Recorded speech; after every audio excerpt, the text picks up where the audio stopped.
building the USP. And so, what we're going to look at here is we're going to look at a few things with the USP. So we're going to look at, and I'll put these off to the right. We're going to look at positioning, and we're going to look at gaps in the market. Now, the main thing that I want to cover, and something you're going to see in my own branding development for SASO, is going to be these kind of like core philosophical messages that you're going to see repeated as we move forward, right? So the reason that we're looking at positioning and gaps in the market is because starting an online business should not be overcomplicated. It is actually a very, very simple process. Now, there's a lot of little steps, but it is overall a very, very simple process. Now, where a lot of people mess up is actually in positioning. So I want to cover positioning and help you find your USB because I think that's going to be a big eye opener for a lot of you. So the way that we're going to cover this content today is going to be number one, overall view, like bird's eye view of what we're going to be doing. Number two, we're going to go into the actual content. Number three, Q&A. Any questions you have, okay? And of course, any questions you guys can ask along the way, do not hesitate. And you can comment too if you don't feel like throwing your mic on. So number one, positioning. Number two, who. Number three, why you.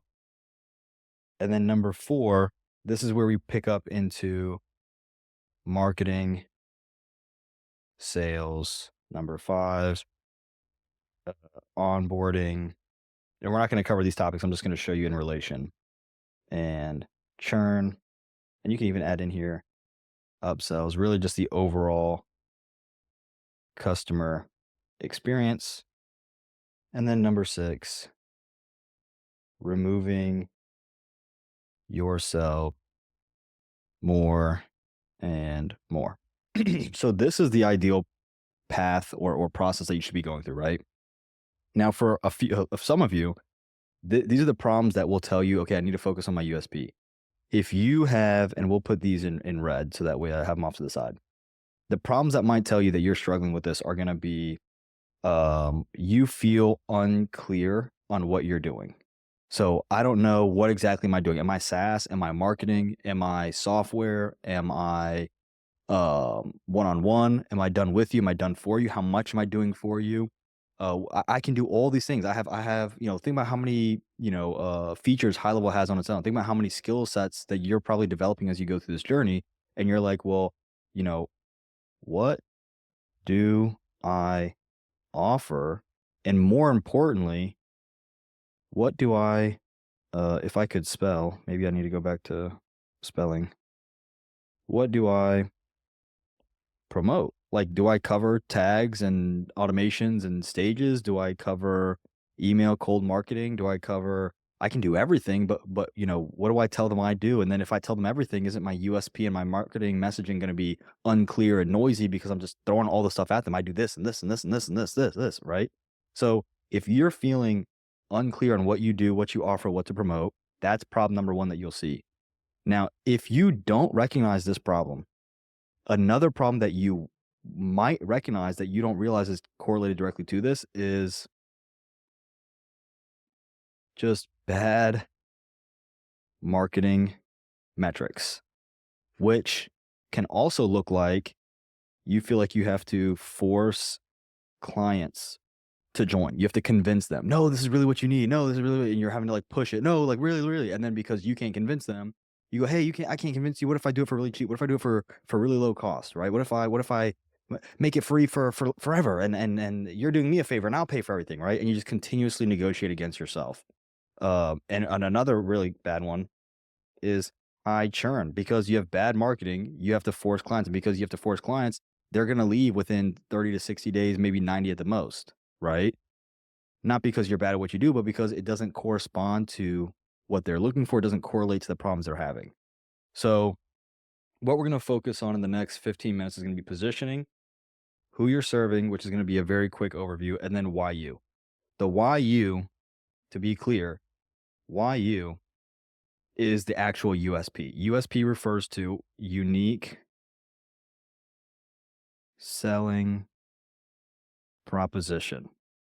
Unique selling proposition. What makes you unique? What do you have that other people don't have? Okay. And to understand your USP, we have to understand who are we servicing. Before we understand who we're servicing, we want to understand how we want to position ourselves.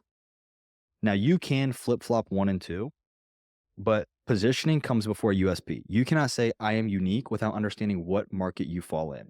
So, again, this is what we're looking at. As we go, let me know if you have any questions in the comments. Like I said, I do have a time hack. So, what I'm going to do is I'm going to be basically doing a little lecture, and then I will open up for time. And that's probably going to be the format we use moving forward, just to make sure that you all learn, and then you also have times to get your questions in. So, let's look at what we mean when we say positioning. So, positioning means this: if not you, then who? If not you, then who? If I talk about positioning, I might say SaaS. I might say done for you SaaS setup. I might say systems integration. I might say marketing. I can go on a crazy list, and you will feel overwhelmed. And what is even worse is when you're looking at content and you're like, oh well, Alex says to do done for you setup SWAS and to niche down, but I have no luck with that. So I'm gonna go watch the video that has 1.1 million views, and I'm gonna cold call this exact script that 1.1 million people have seen, and I'm gonna use his offer of I'm gonna do this and this, and oh, AI chatbot just came out. I'm gonna jump on AI chatbot, and new custom objects just came out. That's my new offer, right? And it's like you're getting pulled in all these directions because all you see is this word, and I absolutely hate this word, opportunity. I'm gonna tell you now, opportunity, or this facade of opportunity, is actually what's killing you in your business if you cannot focus. You are so distracted by opportunity that you're chasing a moving car. So we have to ignore all opportunity. We have to ignore all opportunity because every opportunity that's being presented to you by scam affiliates, by GHL themselves, what do? We have a new feature. Here's a new we've got some new big name gonna tell you a new program thing. Oh, here, come and hop in the course, and hey, we're gonna give you the same message. All 50,000 of you that registered to post and repost, right? And I love GHL, but their marketing is not the best, right? So if not you, then who will answer your question of what market you're in. And it does, do we have any volunteers that I can pick on? You guys know me. If you raise your hand, you might regret it, but anybody who's struggling with USP or positioning too.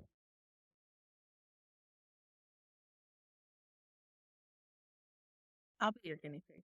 Okay, Somebody cool. else wants to say, Heather, you want to go? She's like, no, No? I'll do it. Okay, cool. So Unless somebody else wants to, because I always volunteer. if anybody else wants to hop in, we'll start with you, but if anyone else wants to hop in, that's fine. So if not you, then who? So Patricia, you have a company. Your company, and we can talk about your cleaning company, we can talk about your agency. Doesn't you tell me which one, does not matter. Your company disappears today. Poof, disappear. One of your competitors made a wish. They found a magic genie. They rubbed the lamp. They said, what's your first wish? They said, listen, Patricia and her stuff, they got to go. Poof, you're gone. Okay. If not you, then who do your customers go to? Now, sometimes the answer is a competitor. Sometimes it's manual. So I don't want you to feel like limited to they have to go to somebody else. But if they did not have you, what would they do? Who would they go to? They would probably go to one of my competitor to my competitor. Okay, and what is your competitor? Or who you don't have to name their name, but what do they do? Cleaning. Okay, so they are a cleaning company. Hmm. And when I say cleaning company, let me get a different volunteer. So what I'm going to show you is Patricia recognizes that she's in a cleaning company. This is a very easy example because we're mostly familiar with cleaning companies, but that's actually what I'm trying to point out to you guys. So let me get somebody else. What I want to ask anybody other than Patricia is, when I say cleaning company, what do you automatically assume that a cleaning company does?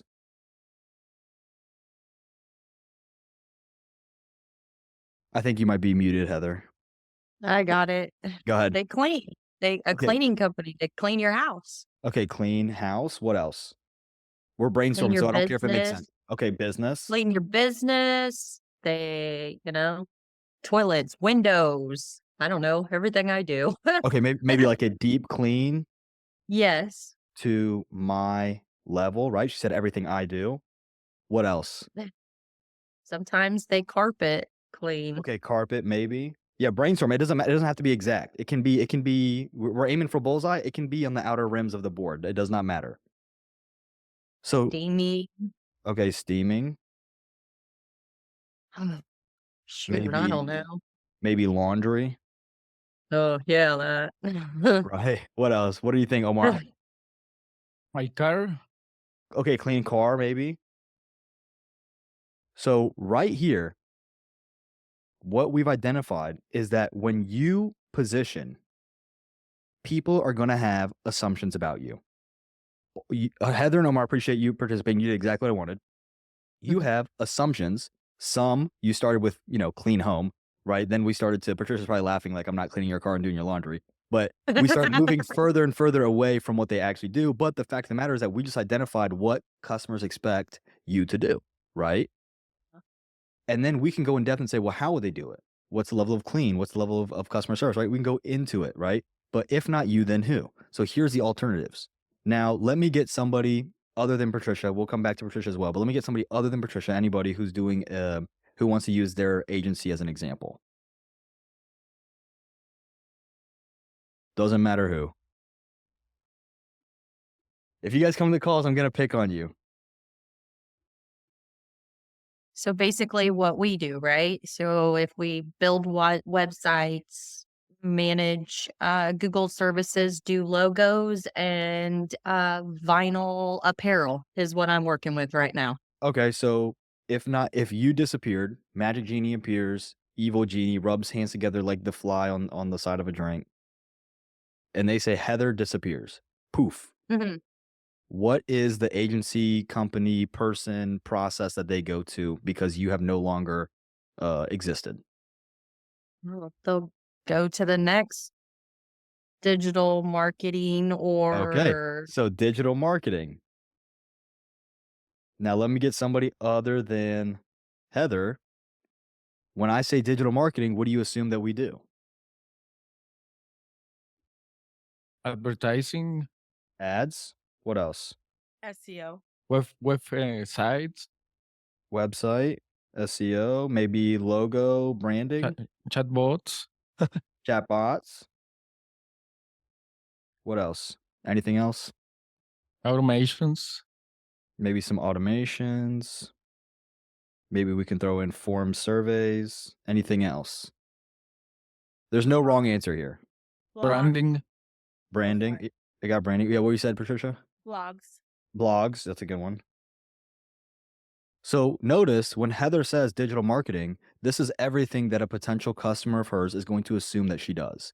It does not necessarily mean that she has to do it. Just like with Patricia, somebody might assume, hey, are you going to clean my car? And she's going to be like, no. Just because your car has roaches doesn't mean we're going in there, right?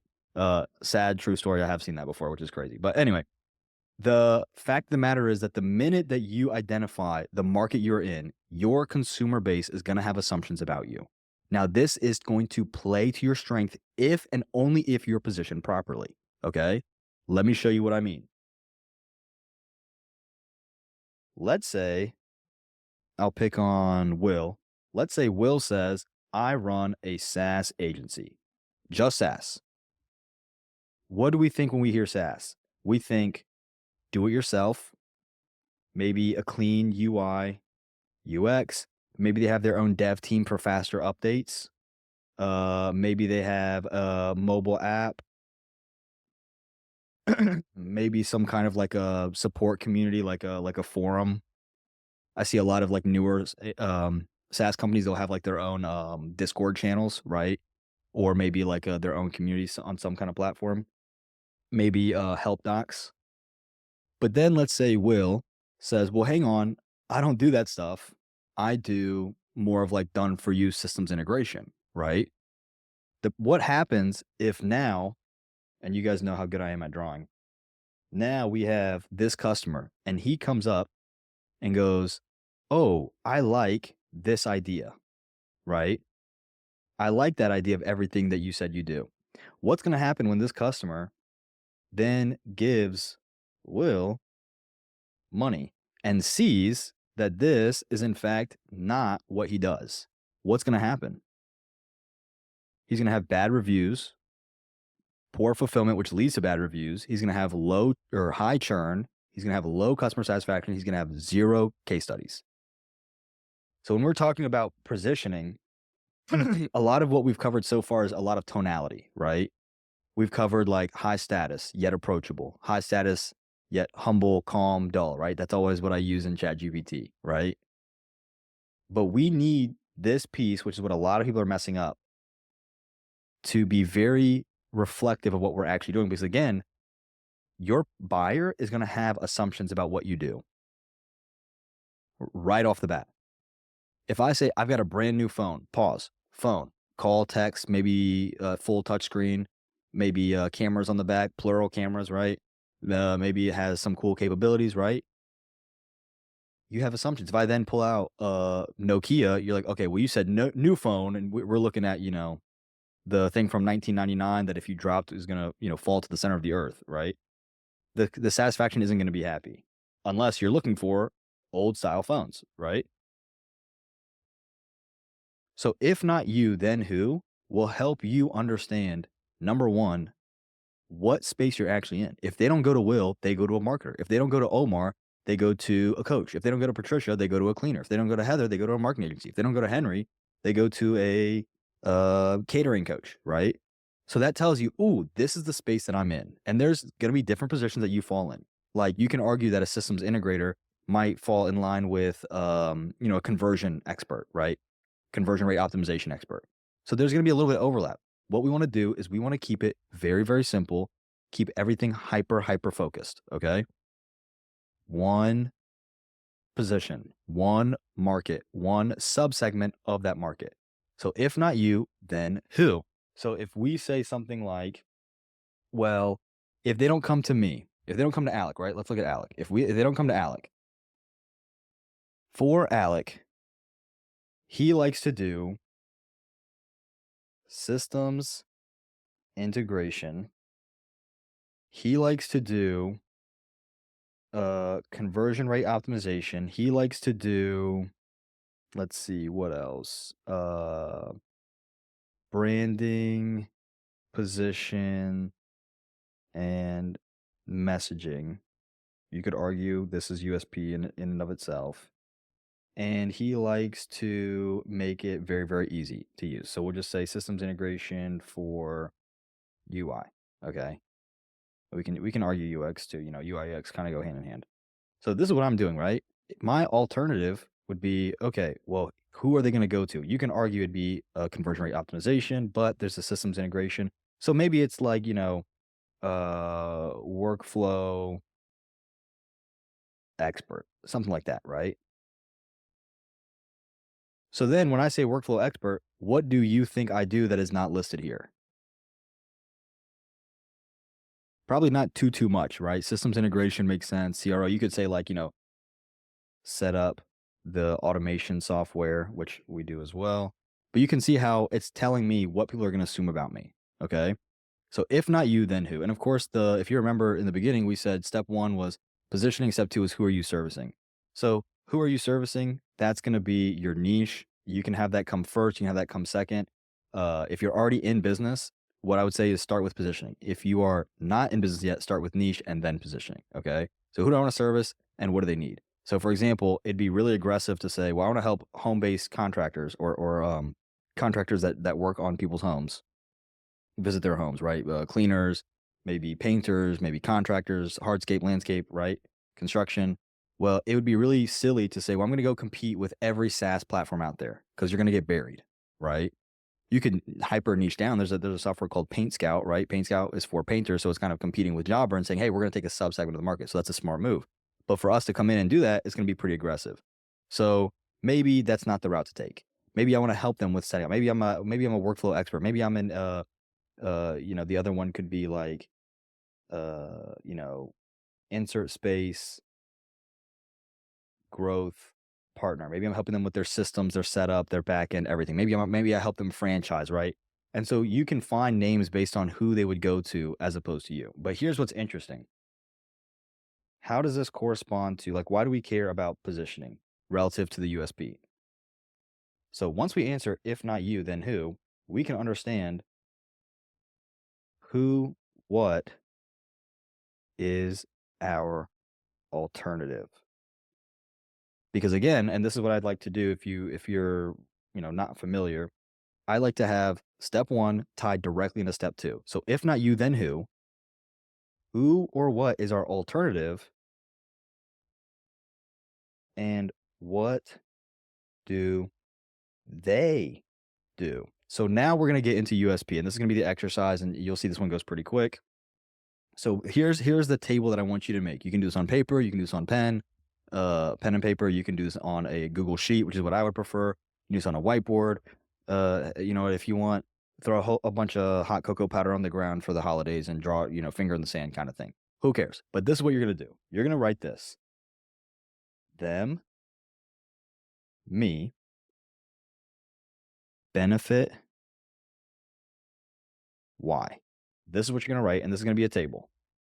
Column 1, column 2, column 3, column 4. Now, what we're going to do is we're going to do something. I'm going to take you guys back to grade school. Some of you that was, 2 weeks ago. Some of you that was maybe 89 and a half years ago. But what we're going to do for this is we're going to go back to grade school and we're going to look at the common denominators. So we are going to start by saying, remember, we started with exercise number 1, brand positioning. When we do brand positioning, they're going to automatically make assumptions about you, about what you do. So what I want you to do on this piece of paper is I want you to list everything they do. Now, here's what I want to show you is unique. And you guys tell me, do you want me to use a general example or do you want me to pick on one of you to bother?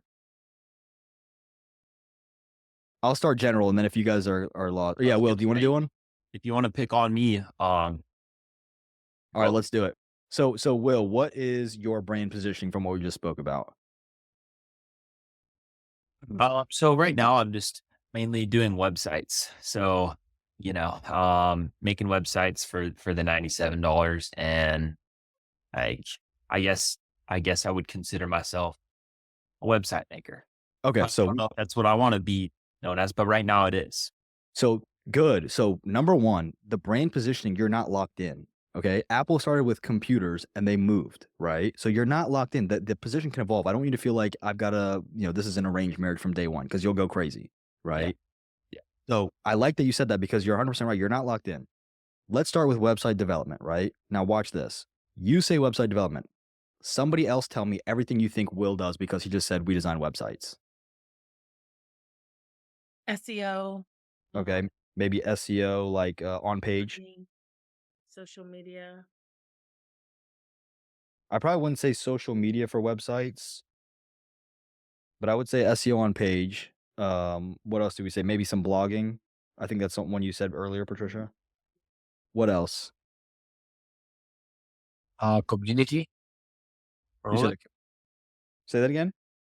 community, like a page for community, and you put like Oh, your info. okay, maybe like client portals. Like they can log into a community, or maybe they log into like a. Now, for context, Will does this with what's the Yeah. industry? If you want to remind everybody, Will, I'm sorry, what was that? what's the space you do this for? The the Uh, website. Yeah, so like home service. So Yeah. just like contractors, just that kind of that realm. Maybe a little. Do you do anything with GBP? Maybe Google Business Yeah. Optimization. Start Yeah. to do- Dabbling with that. And yeah, just keeping it simple. Doing the on-page SEO. Nothing too crazy though. I'm not charging anything too crazy. I'm Yeah. pretty So cheap. So just keeping it very basic. yeah. Yeah. So check this out. Let's say anybody tell me if I'm wrong. We can assume he does some on-page SEO. Maybe he helps them with a little blogging if they pay for it. If they want client portals, maybe he has like a login that goes to whatever CRM they use. Maybe he's doing some GBP form survey. Is this everything that you would assume a web designer does? And Will, I don't want you to tell me what you do. I want them because I'll show you why. Okay, great. Now, Will, tell me everything that you do that well, let me ask you, is there anything on this list that you don't do? Um, let's see. I would say like I haven't dabbled with blogging. Okay. Well, actually, I'm just getting into building like service pages, Mhm. obviously, and then city service pages, Yeah, location different pages. services, and then informational pages kind of backing that up. So like Yeah. going down that. So like I Yeah, guess you yeah. could consider that blogging. Yeah, we Or would call that like internal links. Blogging would be more so like pushing to those service pages, but I like that you said service location pages. So, I would probably say you're not really doing too much blogging, doesn't matter, right? Now, here's what I want you to notice. If I wrote out everything he did here, if I wrote out here, here, here, here, here, here, here, everything he did, here's what I'm looking for the USP, okay? What I'm gonna look for is, oh, SEO on page? Well, he also does that. Tit for tat, cross them out. Remember, if you're finding like the lowest common denominator, you're writing all the numbers out, right? And you're going to cross off, okay, this for that, right? And you're matching them. Blogging. Okay, well, they do blogging, we do blogging. Client portals, maybe he doesn't do that. So I'm not going to cross it on the other side because it's not written there. GVP, yeah, he does that. Form surveys, yeah, he can do that. Internal links, yeah, he does that. Service location pages, yeah, he does that. Oh, wait. What is this? Whatever this is, when you write out what they do versus what you do, this becomes your unique selling proposition. Why? Because this is the only thing about you that is unique. So when I say web developer, do I have to say all of these things? No, because they're going to intrinsically, natively, organically think, I think he does all these things. Wait a minute, Alec, you have client portals, he doesn't have that. Okay, we're not going to market the fact that we have that then. Why would we? But wait a minute, his competition does that. Shouldn't I do that? No, that's their USP. And if they're smart, they're going to lean heavily on the fact that Will doesn't do that. We do that. So if you want client portals for them to do ABC, we do that. Go look at I can't remember what it's called. It's Cam something. There's a contracting. It's like Jobber, but their unique selling proposition is that you can take pictures on the site. It uploads it to a portal that the client can log into and see. That's their whole USP. They do all the same stuff Jobber does, but what do you think every single one of their ads covers? The camera. Why? Because it's unique. So when you will and anybody else listening go to write out what they do, you need to write out what you do, and you need to find what is unique about you. And it might be your experience, it might be your personality, it might be the fact that you're brand new and you're desperate for clients, so you're going to bend over backwards and do whatever you want. It might be the fact that you are going to handhold them through the whole process. It might be, it doesn't have to always be a feature of the product or the software. It might be a feature of your process or of you and your team. And you might have multiple, right? Now, what you're going to do, and you might have a feature that they do, but you do it better. And how do you do it better? Why do you do it better? Now, when you go into why you do it better, there's two pieces of literature to read on this 0 to 1, and then 10x is better than 2x. They're the same thing. What they say is if you're going to do something better, you better blow it out of the water. That's all they say. If you say, oh, we can give you 1,000 contacts, and you know what, we'll give you 2,000 contacts. No, we give you 1,000 contacts. Hey, we give you unlimited contacts, unlimited emailing to them, unlimited SMS. It's like, whoa, okay, blow them out of the water, okay? If you think, am I doing too much? The answer is no, you're not. So you might have these benefits. Here's what you're going to do. You're going to take each of these unique benefits that you do because we've identified we don't need this, we don't need this, right? So now what you're going to do is you're going to take your features and you're going to say, what is the benefit of each of these unique selling propositions, right? And then you're going to take these and you're going to say, why would anybody care? Who cares should be answered, obviously, because you've already identified the industry, right? But you're going to say, who cares and why would they care? That becomes your copy. That becomes your USP. That becomes the thing that you leverage. That becomes the thing that you lean on more than crutches on a broken foot. Because it's the only thing that makes you unique. That's it. What's the difference between Will and I physically? I have a beard, he doesn't. He's gonna have to lean on the fact that he doesn't have a beard for people who hate beards. For you know, Yeah, just to kind of like what I'm thinking of about this is like, so yeah, so like I'm using so I'm charging zero upfront, mhm, just 97 a month. And I'm using basically the same template. Like I'm going into different markets using the same template. So it's not like necessarily unique. Obviously, they have unique copy and everything. So like that's something that maybe I wouldn't highlight. But what I would highlight is that I have 30 pages of all these different types of, service, city service watch information. this. Okay, So okay, that's what would like, what would be unique about me. Cause no one's going to do a 30-page website for $97 a month. You know what I mean? So like, that would be my thing. But what my well, so competitor would let hit me on stop you is that there, because the 30-page website fast, you might find someone to do it cheaper, right? Watch this though. 30-page website. I'm not gonna say fast yet. I'm just gonna say snapshot, right? What's the next piece we want to solve for? Benefit. What is the benefit? And I want you to remember, I want you to think of one thing only, okay? A book called Building a Story Brand, phenomenal book on messaging, by Donald Miller. Trying to see the name. You gotta see his new. Who is what's that? Gotta read his new book. Oh, what's the new one called? Oh shit! I don't know where. I think Yeah, if you find it, shoot me a message on it. I just But seen him in person. He's amazing. yeah, he is phenomenal. He's so good at storytelling. So you have your hero and your guide. Who do you think the main character is in your business? hero. And who is the hero of your business?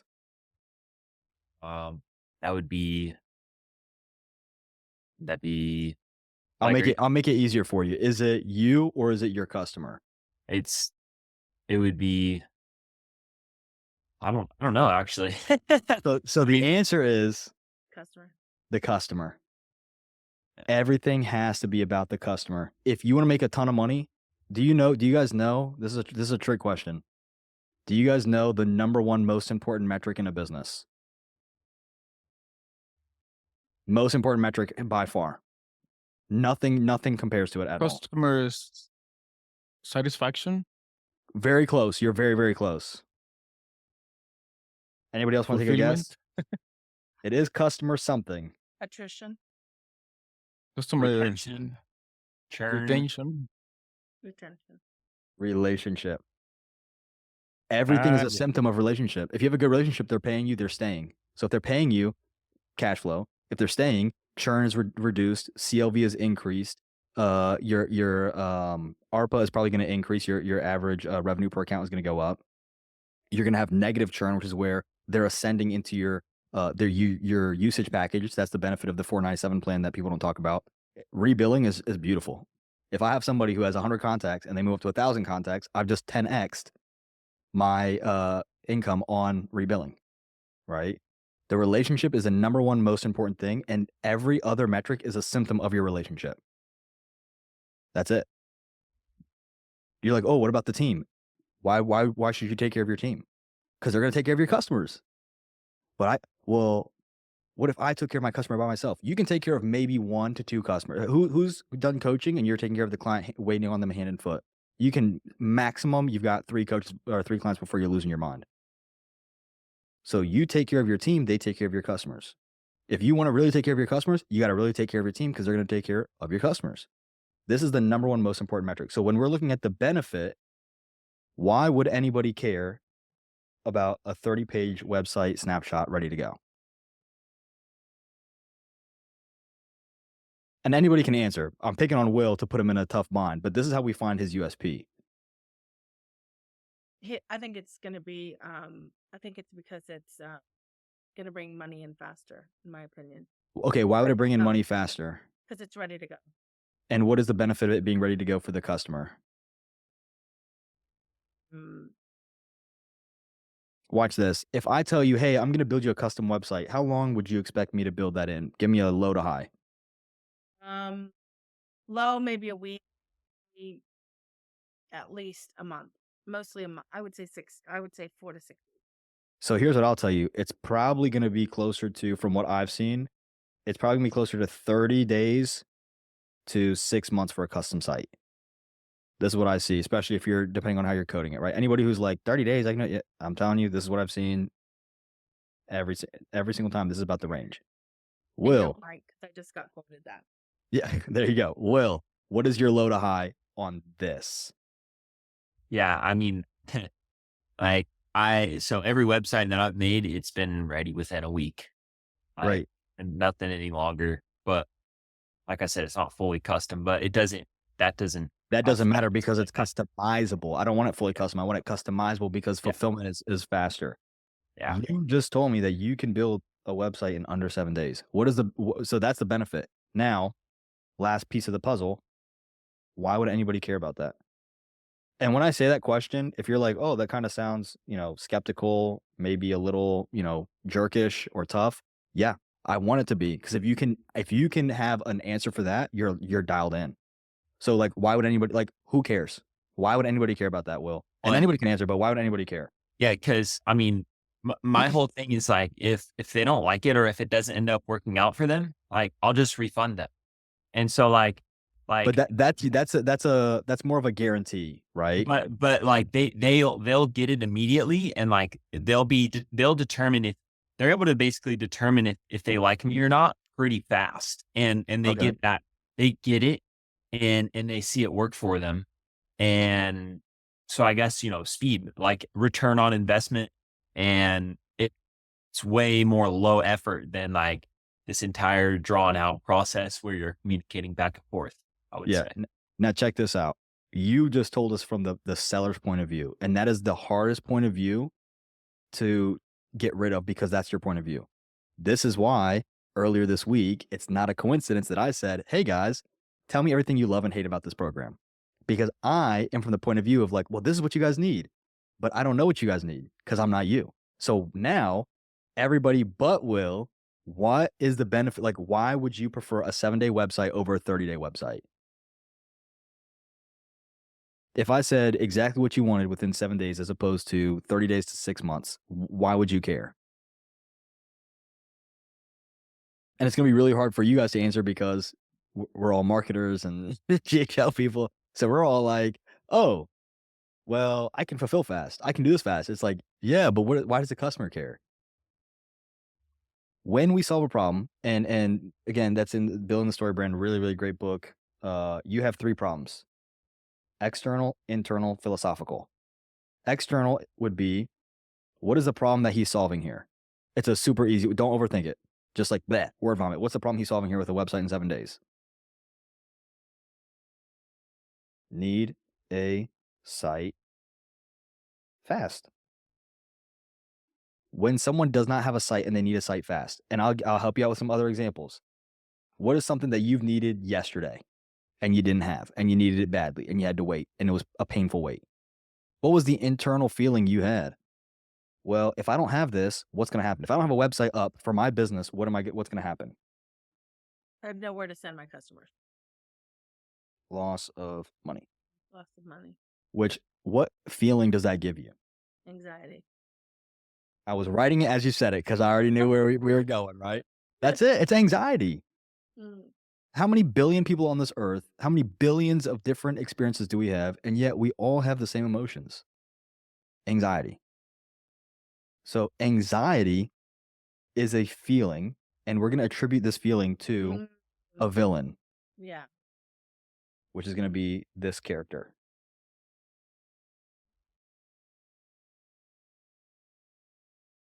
Now, for the philosophical problem, what are we solving? And what Miller talks about is you want to have a statement that has a should or ought. How should things be that led Will to creating a fast website? So maybe it's you should be able to have your digital presence up and running within a week.